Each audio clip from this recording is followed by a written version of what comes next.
He vayrosa yekemin ya korona ne hatiye kontrol kirin. Vayrosa döemin jî bi awayeke lezgîn belav dibe. Wezîrê Tendirustiya Tirkiye daxuya kirin. Li hevde bajarên Tirkiye û Bakurê Kurdistanê 128 pêketiyên vayrosa nû ya korona hatine tomar kirin.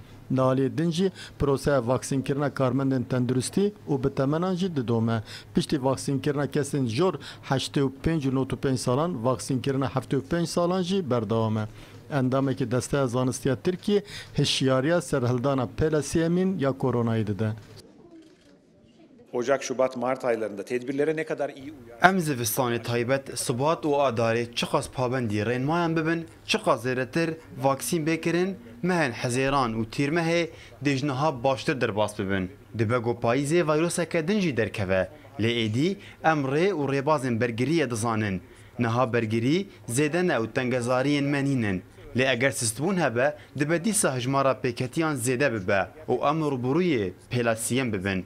Ji xwe di rojên dawî de hejmara pêketiyan zêde bûye.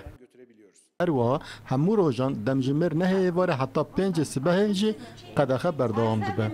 Li gor pisporan her çend ji ber nepabendbûna qedexeyan sizayên giran tên birîn jî taybet di nav ciwanan da asta pabendbûnê kêm e.